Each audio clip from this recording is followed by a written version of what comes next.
पहली बात, जब तक इंसान को खुद से न लगे कि मैं कर सकता हूँ, तब तक किसी के बहकाव में या फिर किसी की बातों में नहीं आना चाहिए।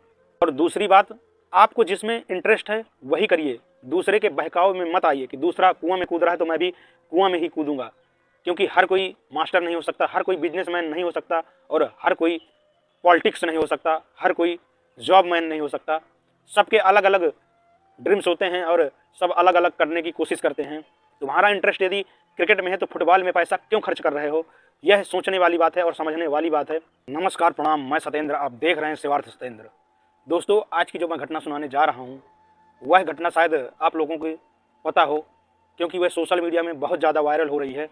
संदीप माहेश्वरी सर और विवेक बिंद्रा सर की ये जो टकरार हुई है वह इस समय सोशल मीडिया में बहुत तेज़ी से वायरल हो रही है। दोस्तों, यह टकरार आखिरकार, यह लड़ाई क्यों हुई है और इसकी सच्चाई आखिर है क्या, आइए जानते हैं इस वीडियो में। वीडियो में यदि आप नए हों तो वीडियो को लाइक करिएगा, चैनल को सब्सक्राइब करिएगा। दोस्तों, इन दोनों को मैं सबसे पहले आपको परिचय बता दूं। विवेक बिंद्रा सर ये एक बिजनेसमैन स्पीकर हैं। यह लोगों को मोटिवेट करते हैं, ये लोगों को सिखाते हैं कि बिजनेस कैसे करना है, बिजनेस के नए नए आइडियाज़ देते हैं, थॉट देते हैं और लोगों को पैसा कमाने का एक जरिया बताते हैं कि लोग कैसे लाखों करोड़ों कमा सकते हैं। और यह आज शायद दुनिया के हर कोने में इनका परिचय है बिजनेसमैन के नाम से। ये लोगों को बिजनेस करना सिखाते हैं। और दूसरी तरफ संदीप माहेश्वरी सर, यह एक मोटिवेशनल स्पीकर हैं। यह लोगों को मोटिवेट करते हैं और बिजनेस करना भी सिखाते हैं।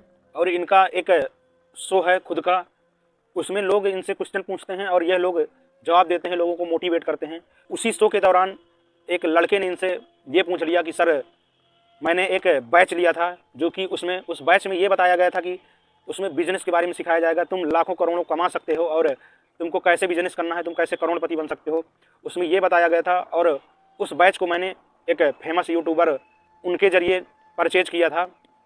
अब उसमें क्या हुआ कि मैं जैसे ही 3-4 महीने उसमें बीत गए तो उसमें कुछ नहीं हो रहा था। उसमें जिस पर्पज़ से मैं गया था, जिस मकसद से उसमें गया था, जिस मकसद से मैंने उस बैच को लिया था, उसमें वो सिखाया ही नहीं जा रहा था। एक्चुअली उसमें ये सिखाया जा रहा था कि तुम इस बैच को दूसरे को कैसे सेल कर सकते हो और इस प्रोडक्ट को तुम दूसरे को कैसे बेच सकते हो। वो पर्पज़ था ही नहीं जिस पर्पज़ से मैं गया था वहाँ। और इस बैच की कीमत थी 50,000 रुपये। तो संदीप सर शॉक्ड हो जाते हैं, कहते हैं इतनी ज़्यादा फीस। इतने में ही एक लड़का उसी शो में और खड़ा होता है और कहता है, हाँ सर, मैंने भी 35,000 रुपये में इस बैच को लिया था। और जो बैच की क्वालिटी बताई गई थी उस बैच में ऐसा कुछ नहीं सिखाया जाता था, खाली उसमें सेल करना सिखाया जाता था कि तुम स्वयं बैच खरीद के दूसरों को कैसे बेच सकते हो। और उनका दोनों का पैसा मारा जाता है। वह संदीप माहेश्वरी सर से कहते हैं तो संदीप माहेश्वरी सर कहते हैं कि तुम इसकी FIR कर सकते हो, कोर्ट में जा सकते हो, बहुत कुछ कर सकते हो। लेकिन उन दो लड़कों ने कहा कि सर कुछ नहीं हो सकता। लेकिन संदीप सर ने कहा कि पब्लिक में बहुत ताकत होती है और वह कुछ भी कर सकती है। हालांकि उस पूरे वीडियो में, उस पूरे शो में उन्होंने ऐसा कुछ नहीं कहा, ना तो किसी का नाम लिया। और आप भी देख लीजिएगा उस वीडियो को, उसमें संदीप सर ने किसी का नाम नहीं लिया, किसी को पर्सनल इंडिकेट नहीं किया।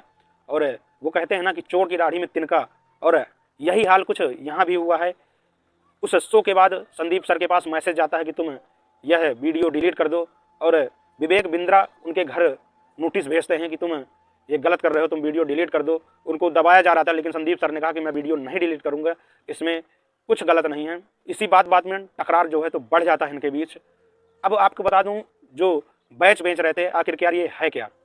इसमें एक बंदा जो सबसे ऊपर होता है, इसमें होता ये है कि जैसे मैं किसी से ऐसे पैसे नहीं ले सकता हूँ, ऐसे पैसे नहीं वसूल सकता हूँ, यह एक स्कैम कहलाएगा, यह एक गैर कानूनी कहलाएगा। तो लोग क्या करते हैं, कंपनी वाले, कि उसके बदले में प्रोडक्ट देते हैं, उस पैसे के बदले में कुछ ना कुछ प्रोडक्ट देते हैं और उनसे पैसा वसूलते हैं। यही होता है कि जैसे मेरे नीचे जो बंदा है, मैं जो जानकारी दूंगा सेम जानकारी वो भी लोगों को देगा। मैं पहले अकेला था, अब मेरे जैसे 2 हो गए, अब हम 2 सेमिनार ज्वाइन कर सकते हैं। यही इसमें भी हुआ। विवेक बिंद्रा सर हो गए, उनके नीचे एक बंदा और हो गया, फिर उनके नीचे 2 बंदे हो गए। जो विवेक बिंद्रा सर के नीचे एक बंदा है, वो कहता है कि सर मेरे 50,000 तो मारे गए और मेरे 50,000 अब कहाँ से आएंगे। तो विवेक बिंद्रा सर कहते हैं कि तुम 2 लोगों को जोड़ दो तो तुम्हारे 50,000 आ जाएंगे। 2 लोगों को और जोड़ने का मतलब ये हुआ कि उसके 50,000 तो आ गए, लेकिन उसको प्रॉफिट हुआ 50,000 का। इसी तरह अब जब वो 2 लोग उसके पास पहुँचे तो उसने भी यही कहा कि तुम और 2 लोगों को सेल कर दो। इस तरह ये चैन बनती चली जाती है और एक नेटवर्क में आकर सभी लोग वर्क करते हैं और उनके ऊपर वालों को 33% मिलता जाता है। इस तरह इनकी टीम बढ़ती जाती है और वर्क होता जाता है। अब इसमें होता क्या है, जो लोग नीचे होते हैं वो लोग नीचे के नीचे ही रह जाते हैं, जो कंपनी के जस्ट नीचे होते हैं उन लोगों की प्रॉफिट होती है और नीचे के उसी तरह रह जाते हैं, उनका पैसा मारा जाता है। इसमें बहुत लोग इसका शिकार हो जाते हैं, बहुत लोग ज़मीन बेचकर इस बैच को लेते हैं, बहुत लोग कर्जा लेकर लेते हैं। हालांकि उन दोनों लड़कों ने भी कर्जा लेकर ही इस बैच को खरीदा था और उनका पैसा मारा गया।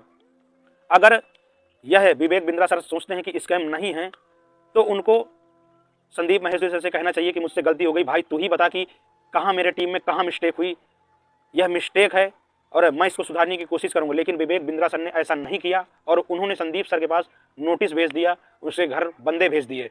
यह एक स्कैम ही कहलाएगा और यह एक स्कैम ही है। यदि यह मिस्टेक नहीं थी तो तुमको गलती मानना चाहिए और उसमें अपनी टीम में देखना चाहिए कि कहाँ पे मिस्टेक हुई है। खैर, आप तो बड़े बिजनेसमैन हैं, आप सब जानते हैं, लेकिन आपने ऐसा नहीं किया और आपने एक स्कैम को और बढ़ावा दिया। और मैं तो संदीप महेश्वरी सर की बात करूं तो वो तो बड़े महान हैं। आज की डेट में देखा जाए तो उनके फॉलोअर्स यूट्यूब पर 28 मिलियन से भी ज़्यादा हैं। 28 मिलियन का मतलब 2,80,00,000 इतने लोग उनको फॉलो करते हैं और उन्होंने अपने चैनल को अभी तक मोनेटाइज तक नहीं किया। उस चैनल से वह तो चाहे करोड़ों कमा सकते हैं महीनों से, लेकिन उन्होंने ऐसा नहीं किया। वो लोगों को सिखाने की कोशिश करते हैं, वो लोगों को नए नए थॉट्स देते हैं कि लाइफ में कैसे सक्सेस होना है और कैसे आगे बढ़ना है।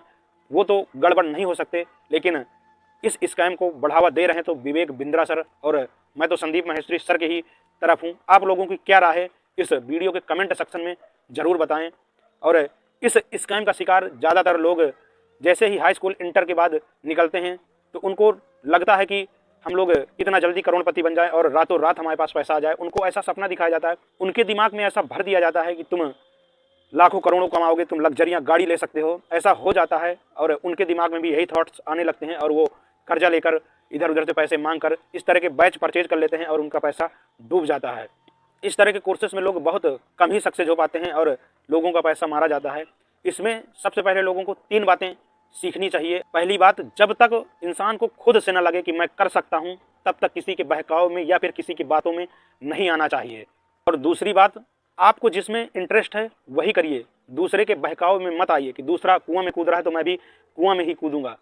क्योंकि हर कोई मास्टर नहीं हो सकता, हर कोई बिजनेसमैन नहीं हो सकता और हर कोई पॉलिटिक्स नहीं हो सकता, हर कोई जॉब मैन नहीं हो सकता। सबके अलग अलग ड्रीम्स होते हैं और सब अलग अलग करने की कोशिश करते हैं। तुम्हारा इंटरेस्ट यदि क्रिकेट में है तो फुटबॉल में पैसा क्यों खर्च कर रहे हो, यह सोचने वाली बात है और समझने वाली बात है। और तीसरी बात है, और अपने आप से प्रश्न पूछो कि जो बातें मुझे बताई जा रही हैं क्या वो सही हैं, क्या गलत हैं। अपने दिमाग में जोर डालो और सोचो। यदि तुम अपना मूल्यांकन स्वयं नहीं कर सकते हो तो जीवन में कभी भी आगे नहीं बढ़ सकते हो। इस तरह की जो भी बैच परचेज होते हैं उनसे सावधान रहिए। और इस तरह के जितने भी स्कैम हैं गूगल में आप सर्च करके देख लीजिए, ना जाने कितनी कंपनियां हैं जो स्कैम के मामले में पकड़ी गई हैं और भाग गई हैं और लोगों का पैसा बर्बाद हुआ है। तो आप लोग भी स्कैम से बचिए और अपना पैसा डूबने से बचाइए।